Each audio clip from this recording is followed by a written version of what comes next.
So St. George is the patron saint of England, but he wasn't English.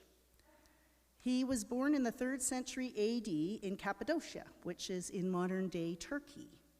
He's thought to have died in Lydda, which is in modern-day Israel, in the Roman province of Palestine in AD 303.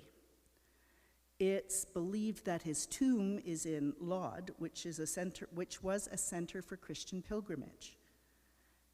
And he wasn't a knight.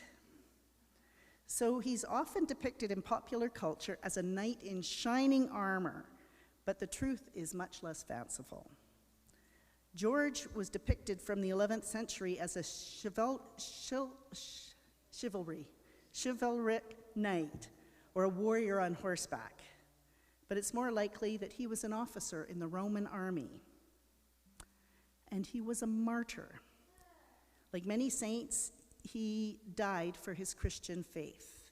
It's believed that during the persecutions of Emperor Diocletian in the early 4th century, George was executed for refusing to make a sacrifice in honor of the pagan gods.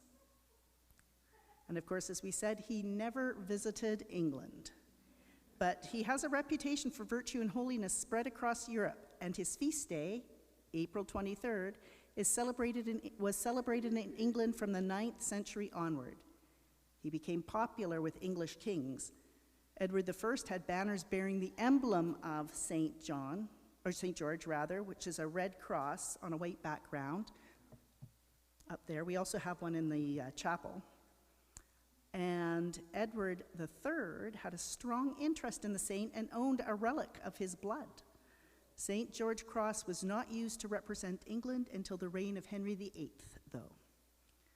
And the dragon, that came later. Story goes that St. George rode into Cyrene, which is in modern-day Libya, to free the city from a dragon who had a taste for humans. That's a story which postdates the real George by several centuries. But images of George and the dragon survive from the 9th century, about 500 years after his death. Originally, these may simply have been representations of the battle between good and evil, but the story developed and it was popularized in the Middle Ages as a compendium of stories about saints' lives. The Golden Legend, it's called.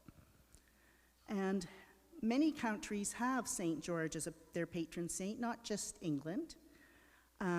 He's truly international. He is also the saint for Venice, Genoa, Portugal, Ethiopia, and Catalonia, among others. And they all have their own celebrations and ceremonies in his honor. Now, we don't know how our church came to be St. George's, but it was originally part of the Diocese of St. John the Divine. Now, the actual church, St. John the Divine, used to be St. George's in Langley and then was floated over the river to become St. John the Divine. So that's all I could find out about the origins of how this parish became St. George.